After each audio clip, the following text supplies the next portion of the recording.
Nobody in the basketball world was prepared for this. Not Team USA, not the coaches, not the veterans who thought they ran the camp, and definitely not the media that has been desperately trying to keep this under wraps for days, because Caitlin Clark, the biggest name in women's basketball, the face of the sport, the player carrying an entire league on her back, finally snapped. And what she said behind closed doors left the entire Team USA staff in absolute silence. According to multiple insiders who were present during the confrontation, Caitlin Clark didn't walk out quietly. She didn't mumble. She didn't crack under pressure. She looked the coaches dead in the eyes and said one sentence that instantly sent shockwaves through the entire facility. "If this is how Team USA works, I quit." Players froze. Staff panicked. Veterans locked eyes with each other and realizing the situation had spiraled way beyond a rookie adjustment. But what pushed Caitlin to this breaking point? Sources say it wasn't one moment. It was a buildup, a pattern, a string of shady treatment and behind-the-scenes power moves designed to humble her, test her, and in some cases break her. And for the first time ever, Caitlin Clark is done staying quiet. She exposed exactly what happened during drills, what was said in closed-door meetings, who tried to put her in her place, and the one veteran who allegedly crossed a line no player should ever cross. And the craziest part? Several coaches admitted privately that if Caitlin walked out, Team USA would have a full-blown public disaster on their hands, because what she knows and what she's willing to reveal now could upend the entire hierarchy of women's basketball. This is bigger than conflict, bigger than locker room tension, bigger than egos. This is a power shift. Music, and Caitlin Clark is about to blow the lid wide open. Before the shocking "I quit" moment that sent Team USA officials scrambling, before the whispers leaked out of closed-door meetings, before reporters suddenly went silent and players began unfollowing each other on social media. This story had already been simmering for months, long before Caitlin Clark ever stepped foot into the Team USA camp. Because the truth is, the tension didn't start at camp. It didn't start during the first practice. It didn't even start when the roster conversations began. The truth began the moment Caitlin Clark entered women's basketball and rewrote the rules in real time. From the moment she touched a college court, Caitlin became a phenomenon. A ticket-selling, ratings-breaking, culture-shifting phenomenon. Not just a talented player, not just a future star, but a once-in-a-generation force who brought millions of new fans to women's basketball. And that kind of impact doesn't come without backlash. Veterans felt it. Coaches noticed it. Analysts debated it. Some embraced the rise, others resented it. Because Caitlin wasn't just the new girl. She was the one making people care. She was the one kids lined up to see. She was the one networks fought over. She was the one jersey sales exploded for. And in the world of elite sports, especially on a national team built on seniority, hierarchy, and legacy, well, that kind of rising power doesn't just shake the room, it threatens it. So, when Caitlin Clark received her invitation to Team USA camp, the reaction inside the program was not the applause fans expected. Some were excited, some were curious, but others they were offended. Just too early. She hasn't earned her stripes yet. She thinks she's bigger than the program. We need proven players, not hype. Those were real comments whispered privately, repeated by insiders, echoed through hallways and training facilities long before Caitlin even arrived. And the veterans who felt the most threatened weren't shy about it. They believed Team USA was their turf, their foundation, their legacy. They didn't want a 22-year-old superstar walking in and shifting the spotlight. And Caitlin. She felt the energy the moment she walked through the doors. Like the looks, the whispers, the cold shoulders, the accidental elbows in practice, the subtle messages disguised as jokes. Insiders say one veteran even muttered, "She needs to be humbled before Paris." Another reportedly said, Let's see how she handles playing real defense. The tone was set before Caitlin ever touched a ball. But Caitlin Clark wasn't oblivious. She wasn't naive. She wasn't intimidated. She walked into camp with the same quiet confidence she brought to the NCAA. Shoulders back, chin high, eyes locked in. She wasn't there to take over. She wasn't there to disrespect anyone. She was there to learn. But from the first drill, something felt off. Veterans refused to pass to her. Coaches paired her in drills designed to break rhythm. Meetings were held without her on film sessions, highlighted her mistakes while ignoring others. Sources say Caitlin brushed it off at first. She told herself, "They're testing me. They're competitors. It's part of the process." But the tests weren't ending. They were escalating. One insider described it like this: it wasn't hazing, it was sabotage. And if that wasn't enough, the media tension around Caitlin brought pressure from outside the facility too. Reporters demanded updates on her performance, and networks asked for exclusive content. Fans flooded team pages asking where Caitlin was, who she was practicing with, what her role would be, and the veterans hated it. Some felt overshadowed. Some felt disrespected. Some felt invisible, especially the ones who had been with Team USA for years. This made the atmosphere even colder. But the real breaking point, it came during a scrimmage. A simple drill that spiraled into something so explosive that coaches had to stop the entire session. During a transition drill, Caitlin called for the ball. She was wide open, no defender within 10 feet. A veteran guard looked at her, looked her dead in the eye, and intentionally turned the other direction. Not once, not twice. Multiple times. Players noticed, coaches noticed, Caitlin noticed, but she kept her composure. Then came the hit. A body check so aggressive, so unnecessary, that staff watching from the sideline gasped. Caitlin hit the floor hard, and instead of helping her up, the veteran who knocked her down walked past her and muttered something under her breath that turned every head in the gym. Sources wouldn't repeat the exact words, but they describe it as personal, ugly, disrespectful. Caitlin got up slowly. Didn't cry. I didn't show emotion. Didn't retaliate. Music. She just stared, not with anger, but with disappointment. But the veterans weren't done. At the next time out, when someone said loud enough for staff to hear, she better get used to the bench. That was the moment everything shifted. Caitlin finally realized this wasn't competitiveness. This wasn't intensity. This wasn't basketball culture. This was targeted, directed, intentional. And when practice ended, coaches didn't pull the veteran aside. They didn't address the hit. They didn't check on Caitlin. They just dismissed everyone like nothing happened. So Caitlin walked to the locker room holding back tears. Not from pain, but from disbelief. She later told someone close to her, "I didn't come here to be anybody's enemy. I came here to work." But the final straw didn't come from a player, and it came from a coach. During a team meeting, Caitlin asked for clarification on a defensive scheme she hadn't learned yet because they changed it without notifying her group. And the coach snapped back, "If you spent less time worrying about attention and more time studying, you'd already know." The room went silent. Caitlin's face dropped. Players shifted uncomfortably. Even the veterans who didn't like her felt that line cross a boundary. Caitlin took a breath. Another. Then she stood up, and the words that came out of her mouth shook the entire Team USA program. If this is what Team USA is, if this is the environment, if this is how you treat the people who are supposed to represent this country. She pushed her chair in slowly, eyes filled with fire.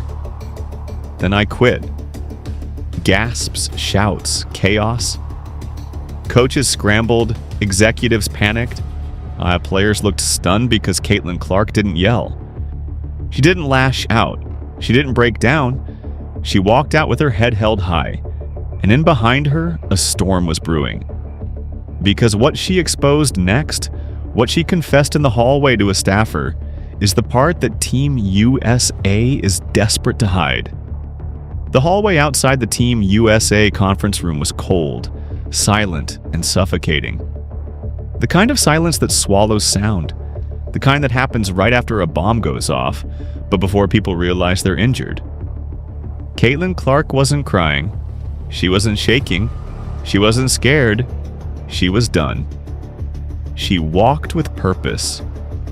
Though each step echoing against the tiles as players inside whispered, coaches scrambled, and staff members exchanged wide-eyed glances that screamed. This just became a national problem.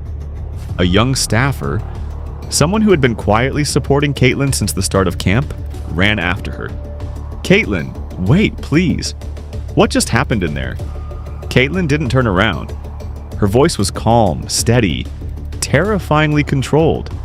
"You saw what happened. But you said you quit, and you actually said the words. Do you know what the media will do with that?" Caitlin stopped walking.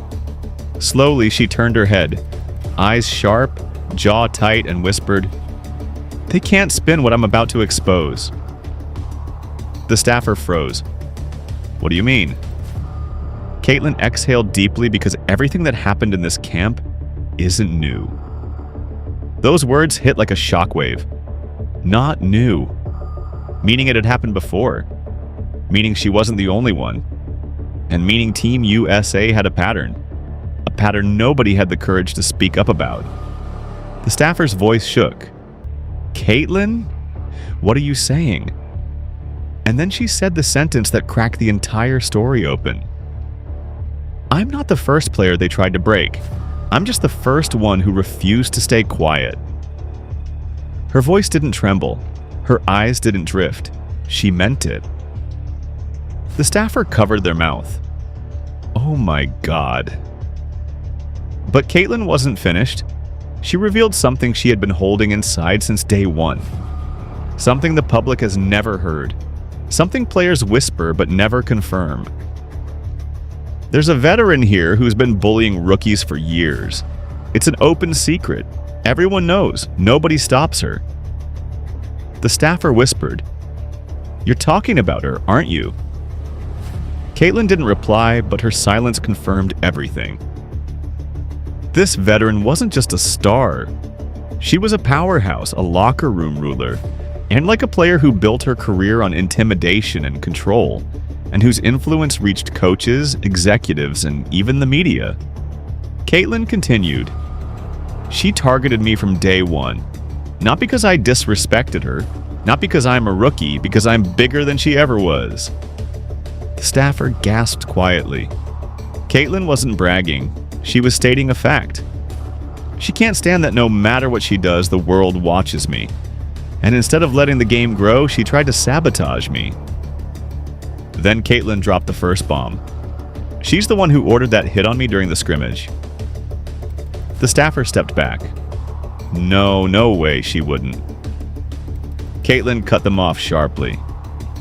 She whispered to the defender, "Make sure she feels it." I heard her loud and clear. The staffer felt their stomach twist because if that was true, this wasn't competition. This was malicious.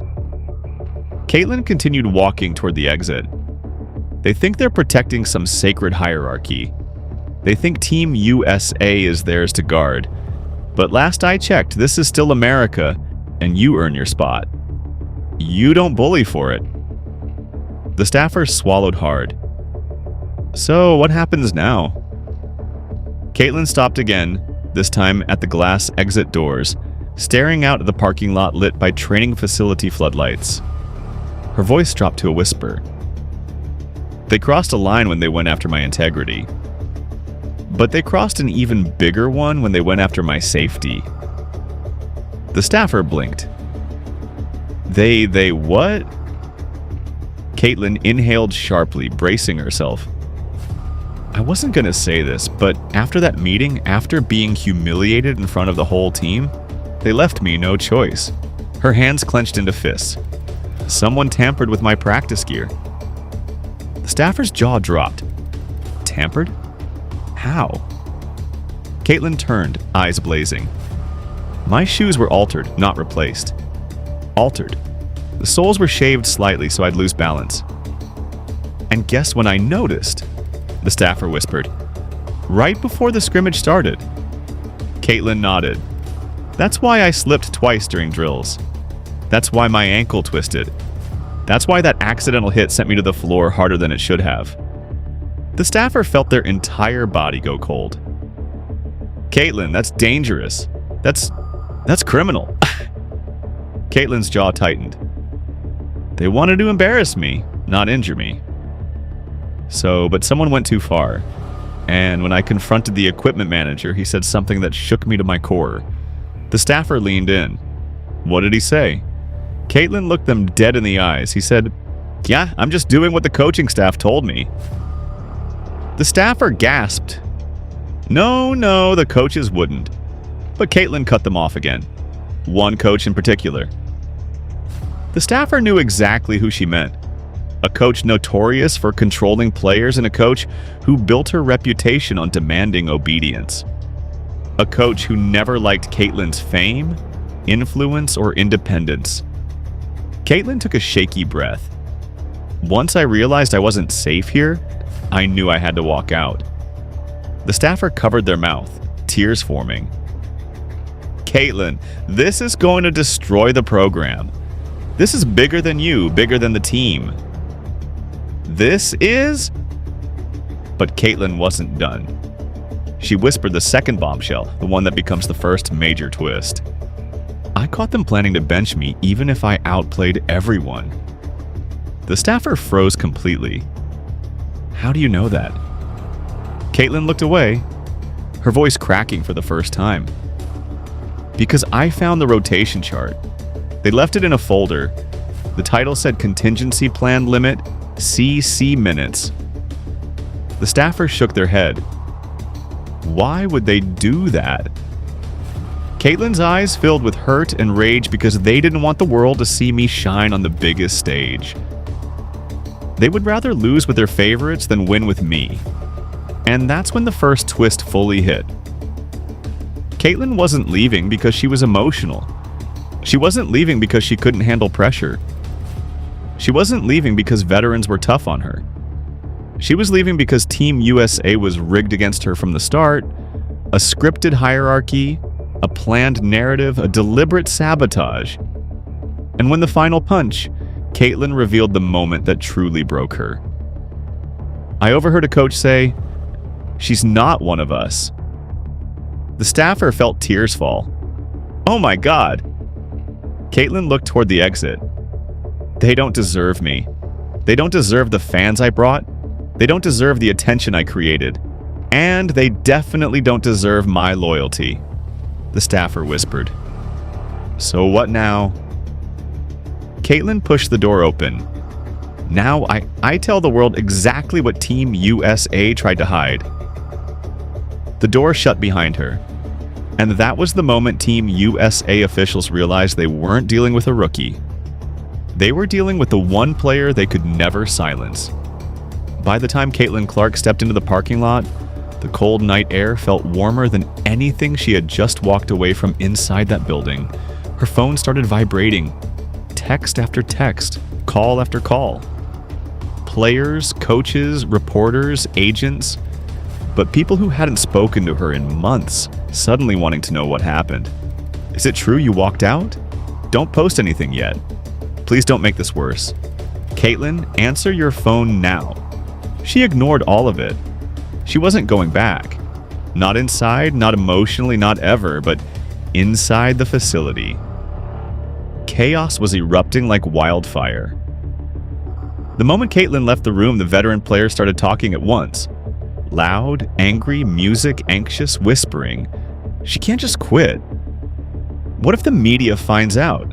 This is gonna blow up. I told y'all she wasn't ready. What if she exposes us? Someone shut this down now. Meanwhile, the coaches were standing in the front of the room, pale, stiff, terrified, because they weren't just dealing with a frustrated player. Mark, they were dealing with the biggest star women's basketball had produced in 30 years, and she was walking away. One assistant coach whispered to the head coach, If she goes public with any of what happened today, we're finished." The head coach didn't blink. "She won't. She's emotional. She'll cool off." Another assistant shook their head. "Music, you don't know her. Caitlin doesn't bluff. If she feels disrespected, she will speak out." Back in the locker room, some players were furious. Not because Caitlin left, but because of what they knew she knew. One veteran slammed her fist into her locker. "Nina, she better not talk about the scrimmage." Another said, "If she exposes what happened with the rotation chart, we're all getting dragged." A third whispered the line that revealed everything. She saw the plan. She wasn't supposed to see it. Hi, bingo. They had a cover-up on their hands and they knew it. Meanwhile, in the hallway, the staffer who spoke to Caitlin earlier rushed back into the coach's office. "We have a major problem." The head coach didn't even look up from his notes. "What now?" The staffer swallowed. "Caitlin said she's going public tonight." The coach froze. "Music? What do you mean public? I mean, she's going to expose everything. The sabotage, the bullying, the tampered gear, all of it." The room fell silent. One coach whispered, "We're dead." Another muttered, "This is what happens when we let the media pick our players." Suddenly, a senior Team USA official stepped inside the room, someone high-ranking enough that even the head coach straightened his posture. He said one sentence, "Stop her before she speaks." Inside the locker room, though, something unexpected was happening. A younger player, someone who had admired Caitlin since college, sat quietly on the bench staring at her phone, tears in her eyes. Finally, she whispered to another rookie everything Caitlin said. She wasn't lying. The rookie looked shocked. "You saw them tamper with her shoes? I saw them whispering over her locker before practice. I didn't know what they were doing, but now I do." The rookie exhaled sharply. "Are you going to say something?" The young player shook her head. "They'll ruin me if I do." And that was the culture Caitlin walked out of. Back outside. Caitlin reached her car, but she didn't drive away. She sat in the driver's seat, staring at her reflection, replaying every moment. The hit, the whispers, like the sabotage, the meetings, the humiliation. Then she replayed the most painful thing. The coach's voice saying, "She's not one of us." Tears finally slipped down her cheeks, not because she felt weak, but because she finally understood. They never wanted her there. Not because she wasn't good enough, but because she was too good. And then her phone buzzed again. This time, it was her agent. "Caitlin, call me now." "We have a situation," Caitlin answered. "What?" Her agent exhaled sharply. They're already spinning the story. Sources inside Team USA are telling reporters you overreacted and walked out during a normal practice. They're trying to make you look unstable. Music. Caitlin felt her chest tighten. Of course they are. That's not the worst part, her agent continued. They're preparing a statement saying you misunderstood instructions and acted emotionally. Caitlin's eyes narrowed. B. They want to paint me as dramatic. They want to discredit you before you speak. Her agent said classic damage control. Caitlin's anger started rising again. White hot, electric, blinding. They sabotaged my gear, targeted me in drills, sidelined me in meetings, and told players to freeze me out. And now they get to control the narrative. "Not if you speak first," her agent whispered. Caitlin stared straight ahead. "Then I'm speaking tonight."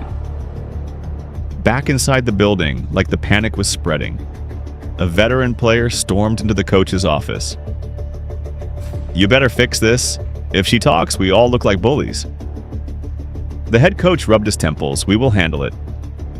"No, you don't get it," the veteran snapped. "She has proof. She saw the rotation chart.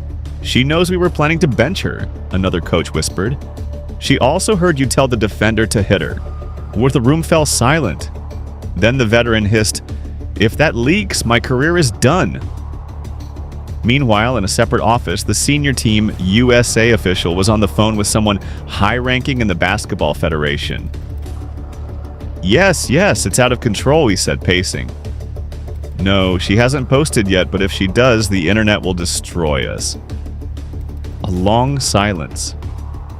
Then he said the most telling sentence. "If she chooses to go public, we're shifting blame. We protect the program, not the player." Back outside, Caitlin wiped her tears and hit record on her phone. She wasn't scared. She wasn't confused. She was ready. But just before she uploaded her video, a notification popped up. A DM from someone inside Team USA. No name, no profile picture. The message said, "You don't know the real reason they were trying to silence you." Caitlin stared at the message, confused, and another message came instantly. "You think it was jealousy. A third, you think it was politics. A fourth, you think it was veterans protecting their spot. Then the bomb. You're wrong." Caitlin felt her stomach twist. A final message came through. "They weren't sabotaging you because you're Caitlin Clark." She frowned. "Then why?" The reply came. "They were sabotaging you because of WH wants you on the team, and what that person is planning to reveal." Caitlin froze. Her heart stopped. What person? What are they planning? Then the last message arrived. The one that changed everything. "You were never the target. You're the blocker, and you just stepped out of the way."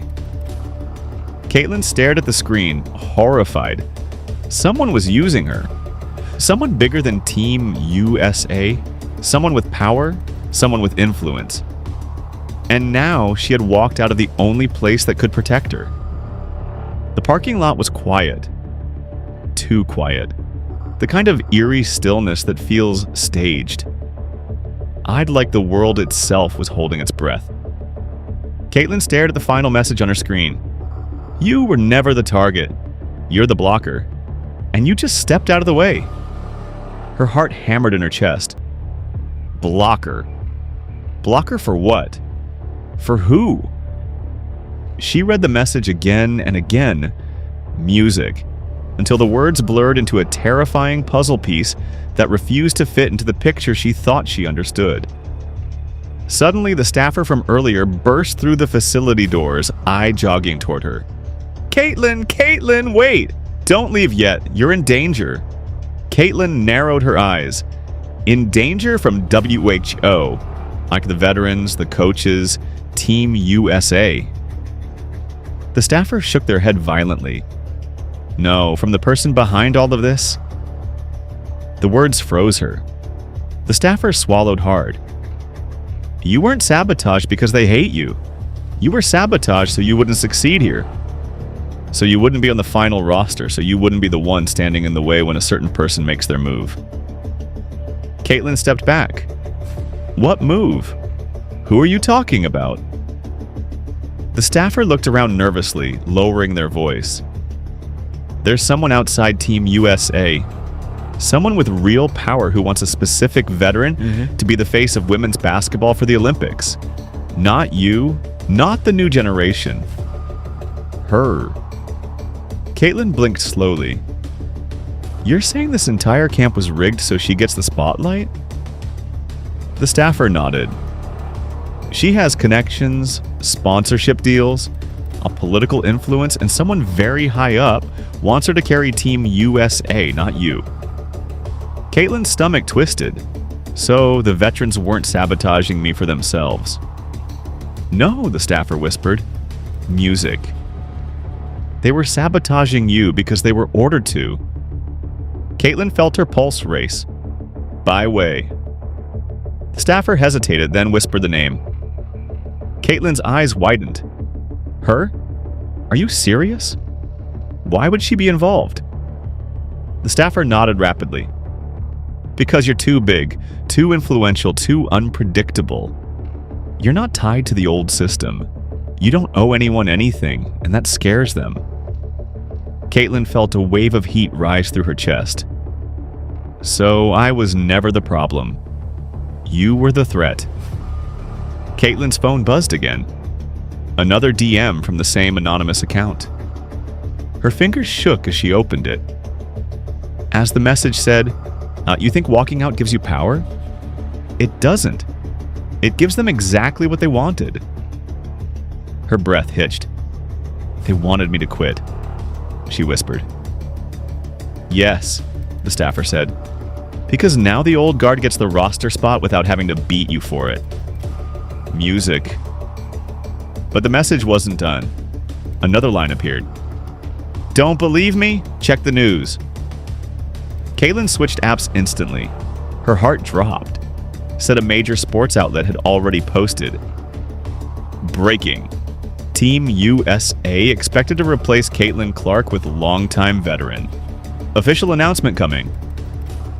Caitlin felt like the ground disappeared beneath her. "They already replaced me within minutes." The staffer's voice cracked because they expected you to walk out. This entire day, from the drills to the hit to the meeting, was engineered to push you over the edge. And a chilling realization slammed into Caitlin. Yoso, the coach, the rotation chart, the tampered shoes, all of it. The staffer nodded, a coordinated effort. Caitlin stared at the ground. A slow, burning anger started rising in her chest like molten steel. "This isn't just sabotage," she whispered. "No," music, the staffer said quietly. "This is a take-own?" And then her phone buzzed again. A new message from the same anonymous account. This one contained a video. Caitlin hesitated, then pressed play.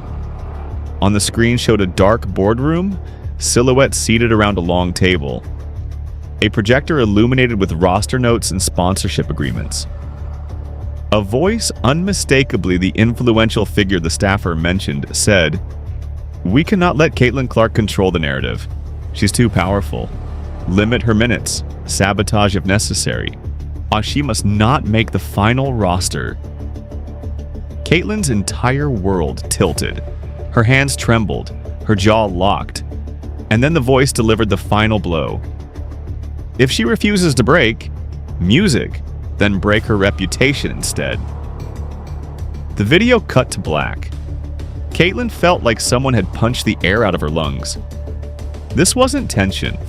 This wasn't jealousy. This wasn't competitiveness.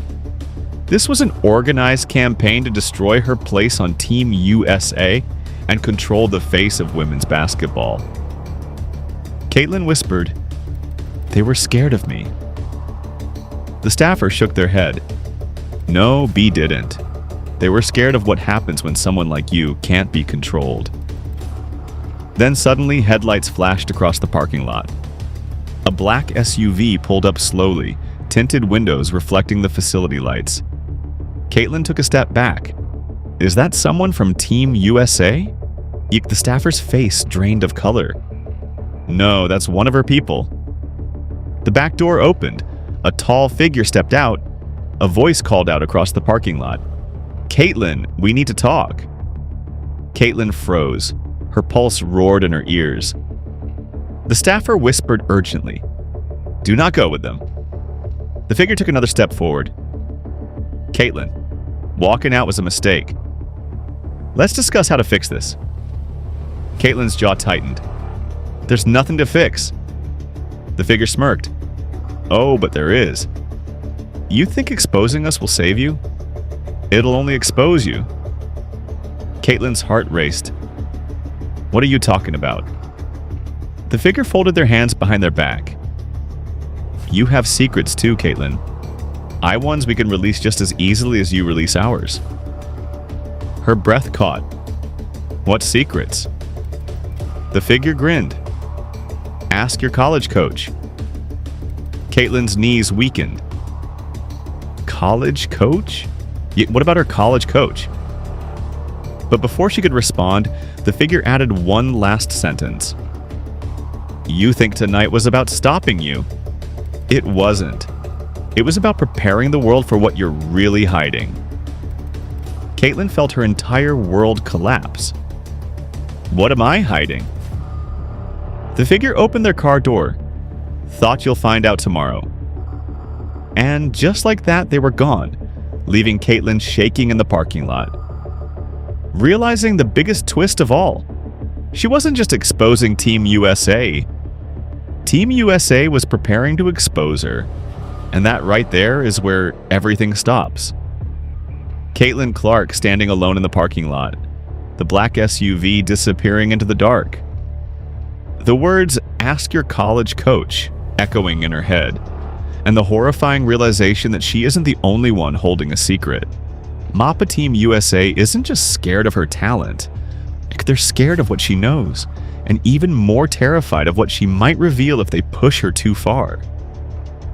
But now, Caitlin understands something she never realized before. This wasn't about basketball. This wasn't about minutes. This wasn't about a rotation chart or a veteran ego or a bad practice. This was a power war, a political battle, a marketing battle, a battle for control over the future of women's basketball. Someone out there, someone with influence, reach, and motives deeper than the Olympics, orchestrated everything. The sabotage, the humiliation, the pressure, the hit, the media spin, the setup. And now they're preparing to fight back against Caitlin with secrets from her own past. Secrets tied to her college program. Secrets she herself may not even know. Secrets that were buried until tonight. This isn't the end of the story. This is the beginning of the biggest scandal women's basketball has ever seen. But before the next chapter drops, you need to weigh in right now. Do you think Caitlin is being framed? Do you believe the boardroom video is real? Do you think the veterans were following orders or acting on their own jealousy? What you think is the powerful figure pulling the strings? And most importantly, what secret from Caitlin's college years are they threatening to expose? Drop your theories. Go crazy with it. This is the moment where you help shape the investigation. Make sure you smash the like button. It tells the algorithm people need this story.